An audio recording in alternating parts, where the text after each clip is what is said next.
너무 은혜롭고 감동적인 귀한 찬양 감사드립니다.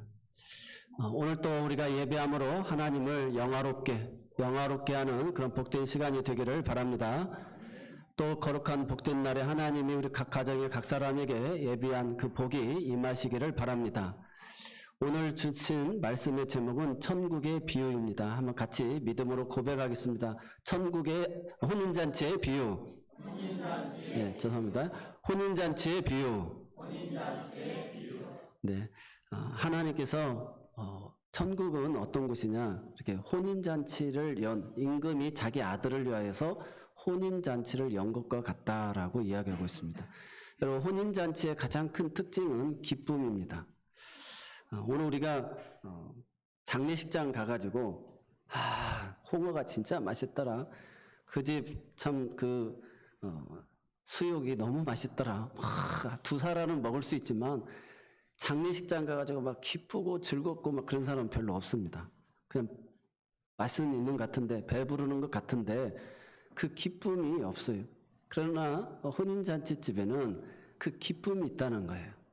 거기에는 의복도 그냥 아무거나 입고 가면 안 돼요. 잔치집 가가지고 찡그릴 수도 없어요. 정말 그 주인이 그 아들을 위하여서 어마어마한 자신의 모든 정성을 다해서 잔치를 예비하고 준비했다는 것입니다. 저도 최근에 우리 딸을 여보고 또 그 사위를 맞이하면서 그 며느리를 맞이한 그 시아버지의 마음도 이렇게 보게 된 거예요. 그래서 얼마나 그렇게 하나밖에 없는 아들, 그 며느리를 얻게 되어지면서 그 아들을 위해서 그 성전에서 잔치를 하고 싶고 또 그 청년들로 하여금 그 공연까지도 이렇게 만들어서 하는 모습을 보면서 이 잔치가 이렇게 중요하구나. 그래서 한 1년 전부터 이 준비하는 그 과정이 얼마나 많이 정성과 그 공이 들어가는지 모릅니다. 어쨌든 그곳에 온 모든 분들은 같이 기뻐하고 즐거워하고 음식을 하나를 먹더라도 다 흥이 깨어지지 않도록 그렇게 합니다. 그래서 이 음식을 또 부족하면 안 되잖아요. 그래서 아이들이 다 또 뷔페집을 다녀가 보면서 음식도 먹어보고 또 가격도 정하고 그리고 그 숫자도 부족하지 않도록 최고의 그 숫자로 이렇게 준비하여서 또 그 이상으로 오게 되어지는 그런 은혜도 이렇게 경험하게 되었는데요. 하나님께서 왜 이 천국을 마치 이렇게 임금이 자기 아들을 위해서 잔치를 베푼 것과 같다 이렇게 비유로서 설명을 했느냐. 이 비유는 누구나 다 알아듣게끔 누구나 다 이해하게끔 이렇게 비유를 통해서 우리에게 천국을 이야기한다는 거예요. 근데 사람들은 너무 쉬우니까 뭐 이런 게 있어 이렇게 흔한 게 있어 너무 쉬우니까 사람들은 또 이 복음의 진리를 받아들이지 않는 성향이 있습니다. 그래서 왜 하나님은 천국은 마치 이렇게 지난 시간에는 포도원 주인이 그 품꾼을 얻으려고 이른 아침에 나간 그 포도원 그 주인과 같다라고 이렇게 설명을 하잖아요. 그러니까 이렇게 비유를 그 시대의 우리 삶에 다 영향력이 있죠. 우리가 체험하고 느끼고 경험하는 그런 비유를 통해서 천국은 마치 이와 같다라고 이렇게 설명하고 있다라는 것이죠. 그래서 마태복음 13장 11절에 예수님이 말씀하시기를 천국의 비밀을 아는 것이 너희에게는 허락되었으나 그들에게는 아니 되었다라고 이야기하고 있어요. 그래서 아무리 큰 죄인일지라도 십자가 우편에서 주님의 나라에 이를 때 나를 기억해달라고 나도 그 나라 가고 싶다라고 하니까 오늘 내가 나와 함께 낙원에 이르겠다. 그러니까 세상 못된 짓 다 하고 살다가 내 마음대로 살다가 마지막 그 죽음 앞에서 주님의 나라에 가고 싶습니다라고 하는 사람에게도 구원이 주어지는 거. 이게 천국이에요. 그러니까 너무 쉬운 거예요. 야, 이런 천국을 가야 되냐. 좀 이렇게 산속에 깊이 들어가가지고 세상에 그 속된 것들을 다 버리고 정화하고 막 고행도 하고 막 앉아서 한 달도 지내고 막 그렇게 풀만 먹으면서 살고 막 뭔가 좀 이래야 좀 신선한 것 같고 뭔가 수고한 것 같고 뭔가 좀 차원이 다른 것 같고 고상한 것 같고 그래야 뭔가 있을 것 같고 그게 구원일 것 같은데 예수 믿는 건 너무 쉬운 거예요. 예수만 믿으면 주님이 우리를 위해서 행하신 그것만 믿으면 하나님이 우리를 향한 그 사랑을 실천하신 예수님만 믿으면 그분의 공로로 말미암아 우리가 다 구원을 받는다는 거예요. 그러니까 사람들이 너무 쉬워서 믿질 않는 것입니다. 그래서 자꾸 착하게 살아야 되고 뭔가 공로를 세워야 되고 뭔가 좀 업적을 남겨야만이 천국에 갈 수 있을 거라고 하는 그런 그 사람들의 마음의 생각이 가지고 있다는 것입니다. 그래서 오늘 그것을 받아들이는 사람들, 너무 쉽지만 이 받아들이는 사람을 택함을 입은 자들이다라고 이야기하고 있어요. 그래서 청함을 받은 자는 많은데 택함을 입은 자는 적다라는 거예요. 우리가 지난 시간에 먼저 된 자가 나중되고 나중된 자가 많다라는 것입니다. 이게 얼마나 괴로운 거예요, 신앙생활하면서. 그래서 부자 청년은 어려서부터 율법을 다 지켜서 그 명예와 그 자리에까지 이르렀는데 주님이 너에게 한 가지 부족한 것이 있는데 다 팔고 그 다음에 나를 따르라. 그러니까 재물이 많아서 근심하여 돌아갔다는 거예요. 그래서 주님이 부자가 천국 가는 것이 낙타가 바늘 구멍으로 들어가는 것만큼이나 어렵다. 주님 어렵습니다. 누가 천국 가겠습니까? 그러나 사람이 할 수 없는 걸 하나님은 하신다는 거예요. 아멘. 여러분 포도 품꾼의 비유도 한번 생각해 보세요. 아침 6시부터 일하는 사람하고 오후 5시에 1시간 일하는 사람하고 똑같이 품삯을 주니까 어떤 종들이 시험에 들지 않을 종들이 어디가 있겠어요? 아무리 주인이 선하지만 나 아침부터 일하는 사람하고 똑같이 대우하는 법이 어디가 있냐고. 보너스를 주든지 상여금을 주든지 뭔가 좀 있어야 되는 거 아니냐. 이게 당연한 것이죠. 그런데 그렇기 때문에 신앙생활에 열심히 하고 헌신한 사람들이 다 시험이 들기도 하고 많은 사람이 주의 곁을 떠나기도 합니다. 그렇지만 사람이 할 수 없는 걸 하나님은 하신다는 거예요. 그렇게 숫자가 적고 또 시험에 들어서 다 되돌아가 버리지만 그러나 하나님이 그렇게 할 수 없는 사람을 부자 청년과 같은 사람을 하나님이 있게끔 하시고 또 그런 아침 6시부터 일했지만 그럼에도 불구하고 하나님의 선하게 행하신 그 일 앞에 그래도 믿음으로 끝까지 충성하는 사람도 있다라는 거예요.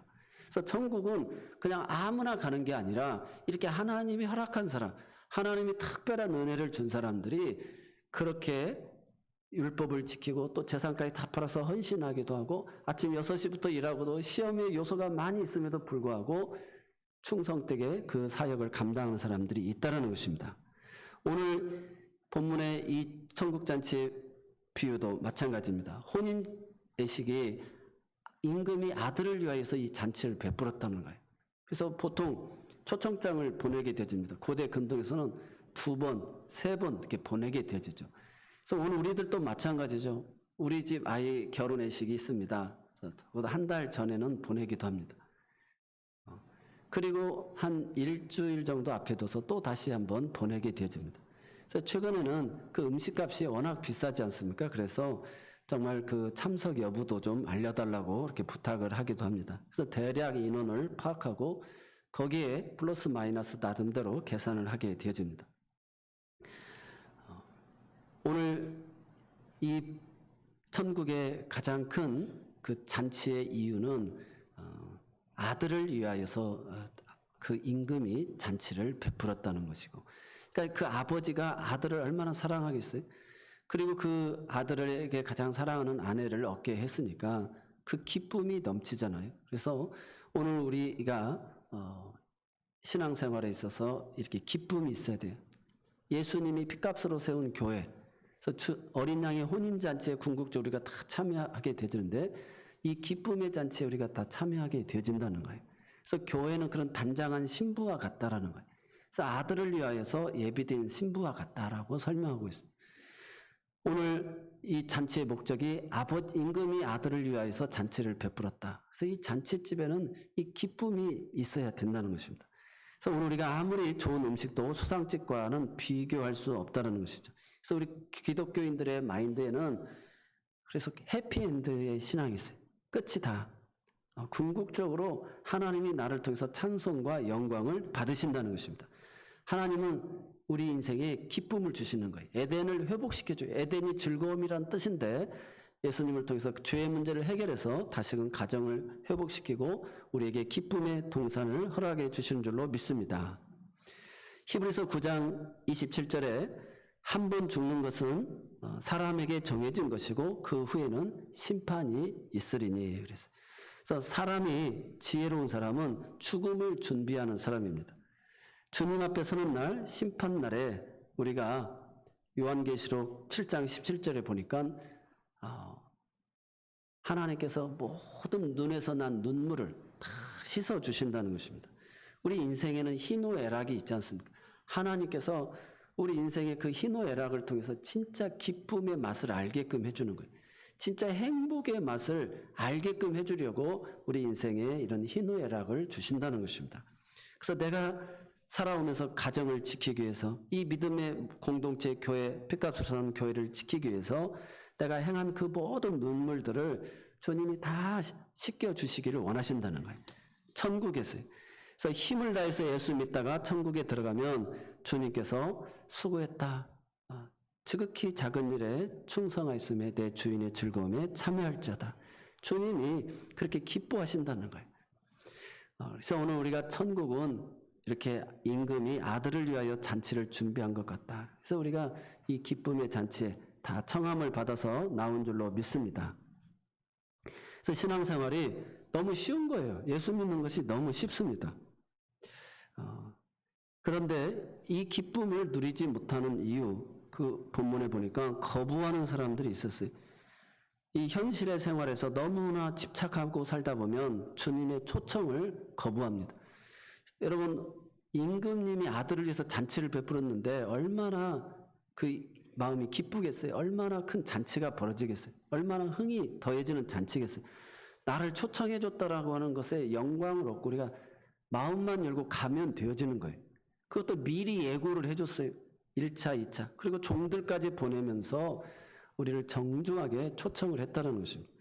사람의 마음이 이렇게 창조주 하나님을 주인으로 섬기는 사람은 하나님께서 내 인생에 지금 초청해 주셨다. 결혼의 때를 주셨다. 또 나에게 수학여행의 때를 주셨다. 나에게 졸업여행의 때를 주셨다. 하나님께서 나를 내 인생을 이렇게 초청해 줬다는 거예요. 그때 내가 마음의 문을 열고 참여하게 되면 준비한 그 기쁨이 우리에게 있는 줄로 믿습니다.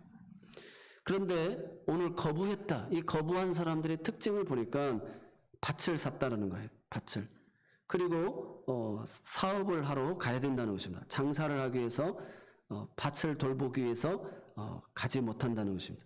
이 사람들은 창조주 하나님이 내 삶의 주인으로 모시지 못하는 사람들이에요. 오늘 하나님은 아주 성대한 결혼식을 준비해 놓고 우리를 초청했어요. 여러분, 오늘 우리 인생 가운데 하나님이 주인이 돼서 삶의 주인, 그 역사를 주관하시는 그분이 초청할 때마다 순종하는, 초청에 응답하는 우리가 되시기를 바랍니다. 변명할 수 없는 것은 갑작스러운 초청이 아니라는 거예요. 얼마든지 일정을 조정할 수 있다는 것입니다. 그래서 오늘 2절 천국은 마치 자기 아들을 위하여 혼인잔치를 베푸었던 임금과 같으니 그 종들을 보내어 그 청한 사람들을 혼인잔치에 오라 하였더니 오기를 싫어하거늘 오기를 싫어해서 다시 다른 종들을 또 보내었다는 거예요. 4절에 보니까 다시라는 말은 또다시 뭐가 오해가 있는가 보다 다시 초청을 하는 거예요. 당신이 같이 기뻐해 줬으면 좋겠다. 꼭 이 기쁨의 잔치에 당신이 함께 기뻐했으면 좋겠다라고 아주 정중하게 초청을 하는 것이죠. 그런데도 거절해 버리는 모습을 보게 되집니다. 임금은 아들의 이 잔치로 인해서 백성들에게 충분히 허기를 달래주고 그들에게 좋은 선물을 주고 싶어서 이렇게 잔치를 베풀었는데 사람의 마음이 이렇게 주님의 그 마음을 오해하게 되진다는 것입니다. 창조주 하나님이 우리 인생을 풀어주기 위해서 우리 인생의 때를 따라서 초청해 주는 거예요. 내가 바쁘고 힘들고 죽겠는데 왜 이렇게 일이 많고 나를 피곤하게 하고 나를 귀찮게 하는 사람들이 많고 내가 이런 일에 목매야 될 일들이 왜 이렇게 많은가 할 때가 많이 있습니다. 그런데 우리가 문제만 붙들린다고 해서 문제가 해결되지 않는다는 거예요. 인생을 경험해 보니까 또 다른 일을 하다 보면 자연스럽게 그 문제가 해결되어지는 것을 보게 되죠. 초등학교 4학년 때가 어렵다고 내가 반드시 이걸 완벽하게 4학년 과정을 다 마친 다음에 내가 5학년 진급을 해야 되겠다, 어렵다는 것입니다. 그럼 5학년, 6학년 올라가다 보면 자연스럽게 그 문제들이 해결되어진다는 것입니다. 우리 하나님은 풍성한 인생을 우리에게 살게 하기 위해서 우리의 삶을 초청해 주신 줄 믿으시기 바랍니다. 믿음도 인생도 하나님은 풍성하게 해주시기를 원하신다는 거예요. 우리 마음속에 복을 주시고 싶어 하시는 하나님을 거부해서는 안 된다는 거예요. 그래서 창세기 2장 3절에 이 일곱째 날을 하나님이 복 주셔서 우리를 거룩한 성일에 주일을 초청한 거예요. 그래서 하나님이 이 날은 복 주시마 약속하신 날에 6째 동안 일하시고 7째 날을 쉬시면서 우리에게 복을 주시기를 원하신다는 거예요. 그래서 안식 후 첫날 주님이 부활하신 날 이 여호와를 기뻐라 그리하면 너희의 힘이 되어진다고 하나님이 이 날을 우리에게 초청한 거예요. 그래서 우리가 이렇게 주의 날에 찾아와서 하나님이 예비하신 복을 받는 줄로 믿습니다. 잠언 3장 16절에 보니까 그의 오른손에는 장수가 있고 그의 왼손에는 부귀가 있다라고 그랬어요. 생명과 부귀가 다 하나님께 있다라고 하는 것입니다. 요한복음 3장 16절에 그래서 하나님이 세상을 이처럼 사랑하사 독생자를 주셨으니 이는 그를 믿는 자마다 멸망치 않고 영생을 얻게 하려 하심이니라. 하나님은 오늘 우리들에게 이런 영원한 생명을 주기를 원하시는 거예요. 인생의 인류의 교훈이 있잖아요. 천년 만년 사는 사람이 없어요. 아무리 영웅 호걸이라도 다 죽게 되어졌다는 거예요. 죽는 것은 하나님이 정해놓은 거예요. 그 위에는 반드시 심판이 있다는 것입니다. 그래서 잠언 3장 16절 오른손에 장수가 있고 왼손에 부귀가 있다는 것, 인생의 모든 축복이 다 하나님에게 있다는 것, 이 초청을 거부하면 안 된다는 것입니다. 그래서 온갖 좋은 것들이 빛의 아버지께로부터 오신다고 그랬어요. 그래서 우리가 이 초청 앞에 아멘으로 응답하고 참여하는 우리 모두가 되시기 바랍니다. 그래서 이번에 어린이 천국잔치 여름 성경학교를 초청하고 또 우리가 전교인 또 일일 부흥회로 초청하게 되어집니다. 한번 초청하는 거 뭐 어렵습니까? 내 아내가 다니는 교회, 내 사랑하는 이웃들이 다니는 교회 한번 뭐 그 초청 앞에 가볼 수 있지 않습니까? 그래서 내가 1년에 한 번이라도 1년에 4번이라도 내가 그 행사 때마다 그래도 한번 가보겠다. 그래서 그동안 기도를 하고 또 우리가 준비를 하잖아요. 하나님의 은혜를 사모하면서 준비한 날이라는 거예요. 그 초청의 날에 마음의 문을 열고 우리가 찾아가게 되는 거. 기도하는 곳에 갔다가 자주장사 루디아의 마음을 열게 하시지 않습니까? 회당에 가서 하나님의 말씀을 듣고 어떤 은혜를 나눴는지 서로 나누다가 그곳에서 주님을 만나게 되어지지 않습니까? 그래서 학계 2장 8절에 보니까 은도 내 것이고 금도 내 것이다. 또 누가복음 12장 20절에 보니까 하나님은 이르시되 어리석은 자여 오늘 밤에 내 영을 토로 찾으리니 내 준비한 것이 누구의 것이 되겠느냐. 모든 인생의 것이 다 하나님의 손에 달려져 있다는 거예요. 그런 하나님의 초청 앞에 순간순간 우리가 응답하시면 하나님이 은도 금도 하나님 주시고 또 건강도 주시고 질병도 다 해결해 주시는 줄로 믿습니다. 은혜의 자리를 거부하면 안 됩니다. 그래서 사람의 가장 큰 삶의 지혜가 하나님의 초청에 응답하는 거예요. 여러분 와서 아멘만 잘해도 되는 거예요. 그러면 하나님의 말씀이 내 안에 이루어진다는 것입니다. 그래서 아멘하여 하나님께 영광을 돌리는 거예요. 결혼 예식 잔치는 눈을 뜨자마자 새벽부터 잔치를 벌리는 것이 아닙니다. 준비 기간이 있어요. 1년여 동안 준비도 하고 또 30년 동안 그 자녀의 결혼을 위해서 부모가 준비를 하는 것이죠. 그리고 아침부터가 아니라 오찬 때 오늘 4절에 보니까 오찬을 준비했다. 그러니까 오찬이라는 것은 손님을 초대하여 함께 먹는 점심 식사예요. 그래서 손님을 초청하면 그만큼 잘 준비해서 점심을 먹게 되어진다는 것입니다. 그래서 아무리 급해도 아침부터 먹을 수가 없어요. 그래서 예수 믿는다고 교회에 나왔다고 해서 우리가 바로 인생이 풀리고 응답을 얻고 그런 풍성한 삶을 사느냐, 그건 아니라는 것입니다. 그래서 하나님의 때가 있어요. 하나님이 오찬을 준비한 때가 있다는 거예요. 오늘 내 인생을 위해서 다 마련하고 준비한 그 잔치의 때가 있다는 것입니다. 그때 우리가 그 하나님의 그 잔치에 그 기쁨을 맛보아야 될 줄로 믿습니다. 예수를 정말 잘 믿는 사람이 나중에는 잘 되게 돼 있어요. 이렇게 목회를 하고 신앙생활을 오래 하다 보면 알 수가 있습니다. 아무리 똑똑하고 잘 나가는 것 같아도 예배 잘 드리고 하나님을 잘 경외하고 섬기면 하나님께서 그 인생이 풀리게끔 해주십니다. 그래서 다른 건 몰라도 우리 아이들에게 신앙의 유산을 남겨주는데 예수를 잘 믿어야 된다. 그래서 어떠한 일이 있어도 하나님과의 약속, 이 초청 앞에 주의를 잘 지키는 거예요. 주님이 우리를 복 주신다고 초청한 날이니까 주일 예배를 잘 지키는 거예요. 그리고 우리가 11조도 하나님께서 이 건강과 물질도 주신 분이 하나님 것이라고, 그러면 흔들어 차고 넘치게 하여서 하나님 주신다고 이야기했지 않습니까? 그래서 하나님 앞에 작은 것들이고 더 많은 것을 얻게 되어지는 것입니다. 저도 지금까지 제 인생을 이렇게 되돌아보면 뭐 특별히 잘한 게 없어요. 하나님의 초청 앞에 응답한 거예요. 제가 초등학교 때 축구 선수를 했습니다. 6학년까지 했는데 그 6학년 때 5학년 때 교회를 잘 다녔는데 시합을 다니면서 교회를 못 나간 거예요. 그래서 이제 졸업을 했는데 교회를 쉬고 있었던 것이죠. 그런데 전도원 우리 형 친구가 있었어요.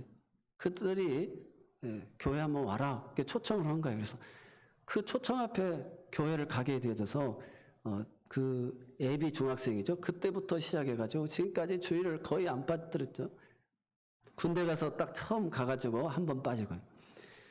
신학교 가가지고 그 새벽 예배 드리고 그 이후부터 또 새벽 예배를 계속 지금까지 이렇게 드리고 있습니다. 또 군종병이 되어져 가지고도 그 주의를 잘 지키고 또 휴가도 조금 반납하고 일찍 가서 예배를 드리고 하나님 앞에 행한 거 하나님의 초청에 응답한 것인데 하나님이 귀한 가정도 또 우리 자녀들도 또 우리 교회도 성도들도 이렇게 복되게 하나님이 해주신 줄로 믿습니다.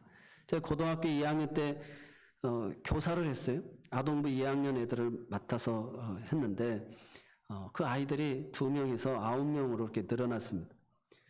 또 교사 수련회를 가가지고 대회를 나가가지고 그 발표에 대했던 기억이 납니다. 하나님이 초청하고 원할 때 그냥 나도 필요로 한다면 써달라고 한 것이 어떤 학생회장도 되고 김제노의 연합회 부회장도 하고 또 연극 대회를 우리 교회가 나갔는데 제가 나사렛 예수님 역할을 한 거예요. 그래서 연극 대회에서 우리가 1등도 하고 또 군종병도 980 주특기로 하게 되고 사생회장도 하고 노예도 임원도 하고 뭐 청기총도 하게 되죠. 뭐 다른 거 없는데 하나님 초청할 때마다 그때마다 아멘하고 주님이 필요로 하신다면 그렇게 순종하였더니 하나님이 영광스러운 자리에 이르게 해주셨다는 거예요. 사무엘 8장 6절과 14절에 보면 다윗이 어디로 가든지 여호와께서 이기게 하셨다. 그래서 사무엘 8장 6절에도 보면 다윗이 다메섹 아람의 수비대를 두며 아람 사람이 다윗의 종이 되어 조공을 바쳤다. 어디로 가든지 하나님께서 이기게 하셨다는 것입니다. 반대로 하나님이 무엇을 하든지 안 되게 하는 경우도 있어요. 야, 이거 해도 이것도 안 되냐? 막을 때가 있다는 것입니다. 그래서 오늘 우리가 하나님의 초청에 늘 아멘으로 응답하는 우리가 되시기 바랍니다. 그러면 직장에 가든지 어떤 일을 하든 무엇이든지 복되게 해주시. 오늘 밭을 샀다, 사업을 한다. 이제 부자가 되어졌다는 것입니다. 이제 내가 바쁘다는 것입니다. 그래서 하나님 간섭하지 말라고. 하나님 좀 간섭만 하지 말라고. 이렇게 이야기하게 되죠. 삶의 주인이 바뀌어졌다는 거예요. 창조주 하나님을 내 삶의 주인으로 고백하지 못하게 됐다는 것입니다. 현실의 삶에 너무 집착하는 것. 그래서 돈과 재물을 겸하여 하나님을 섬기지 못한다고 마태복음 6장 24절에 이야기하고 있잖아요. 돈이냐 하나님이냐 분명하게 선택을 해야 된다는 것입니다. 오늘 열심히 우리가 살아서 다 성공할 것 같죠. 그런데 인생에는 그런 태어날 때는 순번이 있어도 갈 때는 순번이 없고 이 세계 경제 또 그런 과학의 속도 이런 여러 가지로 인해 가지고 내가 그토록 가졌던 그 분야가 한순간에 다 사라져버릴 수도 있고 또 인기 없는 것이 될 수도 있다는 것입니다. 오늘 우리는 하나님의 이 초청, 거룩한 주일의 이 초청, 또 이 혼인잔치의 이 초청, 그래서 이번 1일 부흥회도 또 우리 중고등부 수련회도 그 초청에 이렇게 응답하여서 주님을 만나는 그런 은혜가 있어지기를 바랍니다. 기도를 많이 하고 그 오병이어 캠프도 준비하고 성경학교도 준비하고 우리 1일 부흥회도 준비하고 또 거룩한 주일을 위해서도 우리가 준비하는 것입니다. 또 하나님께서 우리를 위하여서 그 어린 양의 혼인잔치를 이렇게 준비하고 계신다는 사실을 기억하면서 누구든지 일하기 싫어하고는 먹지도 말라고 데살로니가서 3장 10절에 이야기하고 있어요. 성실하게 일하는 거 아주 중요합니다. 그러나 창조주 하나님을 외면해 버려서는 안 된다는 거예요. 그래서 많은 사람들이 내가 너무 회사에 충성했다고, 내가 너무 내 직업에만 충성했다라고 하면서 나중에 이렇게 은퇴 이후에 후회하시는 모습들을 보게 되어집니다. 너희는 먼저 그의 나라와 의를 구하라. 그리하면 이 모든 것을 너희에게 더하여 주신다고 그랬어요. 제가 잘 아시는 그 안수 집사님이신데 기업은행 차장이신데 이분이 코로나 때 지점장에 가지 말라고 가지 않고 지금 이제 지점장이 됐는데 골프 접대한다고 또 가지를 못합니다. 오늘 우리가 휴가 계획들을 세울 것인데 우리가 8월 15일을 항상 14, 15 일을 우리가 수련회를 했었는데 우리 교회 성도들이 그래서 1년에 이 날을 정해서 1일 부흥회로 꼭 정하고 같이 은혜 받고 또 사랑하는 사람들을 이렇게 초청할 수 있기를 바랍니다. 그래서 기도로 준비해서 하나님이 허락하신 그 복을 누릴 수 있도록 해야 될 줄로 믿습니다. 오늘 이 초청을 받은 사람들이 하나님의 초청에 합당하지 않는데 왜 합당하지 않느냐? 이게 삶의 주인으로 고백하지 못하고 6절에 보니까 종들을 잡아 모욕하고 심지어 죽였다라고 이야기하고 있어요. 결혼잔치에 오라고 초청했더니 오지는 못할 망정 종들을 능욕하고 죽였다라고 이야기하고 있어요. 그래서 하나님의 그 임금이 군대를 보내서 진멸하고 온 동네를 불살라 버렸다는 것입니다. 여러분 초청장을 받는 것은 쉬운 거잖아요. 요즘에 밥값도 제가 이 마들렌 뷔페에서 해보니까 56,000원, 57,000원인가 돼요. 그런데 이제 단체에서 좀 저렴하게 52,000원인가 3,000원인가 했던 기억이 납니다.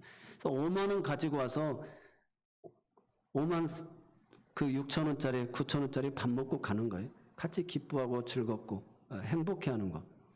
오늘 15절에 보니까 한번 같이 22장 15절에 한번 같이 읽겠습니다. 이에 바리새인들이 가서 어떻게 하면 예수를 말의 올무에 걸리게 할까 상의하고 아멘. 이때부터 예수를 어떻게든지 올무에 걸려서 죽일까 이렇게 의논하게 되어졌다는 것입니다. 얼마나 이렇게 못된 마음을 가지고 있어요. 바리새인들은 예수님이 메시아인 것을 알고 있어요. 이 사람은 성경학자들이 가룟 유다를 또 이렇게 지칭합니다. 가룟 유다는 3년 반 동안 예수님이 메시아라는 것을 다 알고 있었어요. 그럼에도 요한복음 13장 2절에 보니까 마귀가 벌써 시몬의 아들 가룟 유다의 마음에 예수를 팔려는 생각을 넣었다고 그랬어요. 예수를 팔 생각을 넣어주니까 예수님께서 그에게 이야기합니다. 네가 마음에 품은 것을 행하라 라고 이야기합니다. 메시아인 줄 알면서도 어떻게든 올무에 걸려 죽이게 하려고 팔으려고 하고 이런 못된 마음, 이런 마음들이 있었다라는 거. 바리새인들이 하나님을 얼마나 잘 섬기고 그런 사람들이, 근데 그들이 이렇게 예수를 죽이려는 생각을 가졌다는 거예요. 마지막으로 예복을 입지 않았다. 그러니까 다 길거리 사방에 가서 다른 사람들로 잔치는 준비됐겠다. 다 채워놨어요. 악인이든 선인이든 길거리 사방에 가서 채워놨는데 주인이 와서 딱 보니까 예복을 입지 않은 사람이 있어요. 당신은 왜 예복을 입지 않았느냐? 형제여, 친구여 이렇게 하니까 아무 말이 없는 거예요. 그러니까 이 사람을 바깥 어두운 데에 결박해서 내보내라고 들어오지 못하게끔 이야기합니다. 여러분 우리가 신앙생활하면서 마지막까지 주님이 입혀주는 이 예복은 예수 그리스도의 예복이죠. 그리스도의 옷. 주님이 공로로 다 우리를 구원시켜준 거. 이 십자가의 은혜인데 이 십자가의 은혜를 입지 않고 자기 옷을 입는 사람이 있어요. 끝까지. 그래서 그 옷을 입은 사람은 결박하여 바깥 어두운 데 던져지게 되어진다는 것입니다. 오늘 우리 모두가 이 교회는 주님이 우주적 궁극적 목표가 피값으로 산 교회, 주님이 머리가 되고 우린 그 몸의 지체예요. 그래서 우리 교회가 창립이 되어진 거 여러분들이 기억하시면서 우리 천안 지역 교회 개척위원회에서 개척을 하고 또 우리 동교회 26주년 기념으로 후원을 하게 되어지고 또 저희 교회가 탄생이 되기까지 제가 우리 명량교회 모교회가 100주년을 맞이해서 이번 성전 건축과 사택도 건축을 했습니다. 또 우리가 이번에 사돈을 맺게 된 교회에서도 우리 교회를 위해서 기도하고 많은 기도와 사랑과 눈물로 하나님이 허락된 교회인 줄 믿으시기를 바랍니다. 그래서 오늘 우리가 신앙생활을 그렇게 귀하게 여기고 하나님의 초청 앞에 하나님의 부르심 앞에 응답하여서 요한복음 4장의 수가성 여인이 네가 떠주는 물은 다시 목마르지만 내가 주는 물은 영원히 목마르지 않는 것 같이 남편을 5이나 두고도 목마름이 해결이 되지 않았던 인생이 오늘 주의 몸된 교회를 통해서 그런 해결함을 얻는 그런 은혜들이 있어지기를 바랍니다. 그래서 인생의 갈증들이 다 해결이 되어지시기를 주 예수 이름으로 축원합니다. 기도하겠습니다. 이 시간은 오늘 말씀을 생각하면서 주님의 초청 앞에 아멘으로 응답하는 우리의 믿음이 되게 해달라고 우리 주여 한번 하고 한 2분 동안 같이 한번 기도하도록 하겠습니다. 주여, 오 하나님 아버지 내 사랑을 감사합니다. 우리 새로운 교회 공동체를 사랑하여 주시고 아버지 주님의 몸된 교회를 세워주셨습니다. 아버지 많은 기도와 눈물과 헌신과 수고와 인내가 있습니다. 자기의 옷을 벗게 하여 주시고 예수 그리스도의 의복을 입게 하여 주옵소서. 그래서 아버지 하나님 오늘 아버지 주님의 몸된 교회가 아버지 하나님 정말 많은 생명을 살려내는 그런 교회가 되게 하여 주시고 나를 매일 쳐서 복종시켜 매일 죽음으로 말미암아 순교적 신앙으로 아름다운 생명의 열매를 맺는 교회가 되어지도록 도우시고 이번 여름 행사들을 통해서 또 우리 아동부 성경학교를 통해서 중고등부 아버지 하나님 캠프를 통해서 또 우리 장장부 아버지 하나님 일일 부위를 통해서 우리 청년부 수련을 통해서 정말 아버지 저들이 그 초청 앞에 주님이 예비하신 그 복과 그 은혜와 생명을 다 누리게 부족함이 없도록 도우시고 주님 앞에 당한 아버지 모든 눈물을 아버지 주님의 나라에서 다 닦아주시는 그런 은혜가 우리 모두에게 있게 인도하여 주시되 생명을 얻되 그런 풍성함을 얻으며 복된 믿음 생활할 수 있는 우리 모두가 되게 하옵소서. 예수님 이름으로 감사하며 기도드립니다. 사랑의 하나님 감사합니다. 우리의 믿음이 이 여름날에 많은 식물들이 무성하게 자란 것 같이 복되게 성숙하며 자라나게 하여 주옵시고 교회가 놀라운 부흥을 이루게 하여 주시옵소서. 그래서 오늘 또 살아계신 하나님을 증거하며 아버지 하나님 지역사회에 아버지 주님께서 이루시고자 하시는 일을 다 감당해 나가는 그런 교회가 되게 하여 주옵소서. 우리 사랑하는 성도님들 암세포들이 다 사라지게 하여 주옵시고 또 그 기도의 제목들이 다 응답되고 온 가족의 귀가 인도되어져서 정말 화평하고 복된 그런 행복한 가정들이 되게 하여 주옵소서. 예수님의 이름으로 이 모든 거 감사하며 기도드리옵나이다. 아멘. 우리 다 같이 찬송가 175장 찬송하시면서 준비한 예물 봉헌하겠습니다.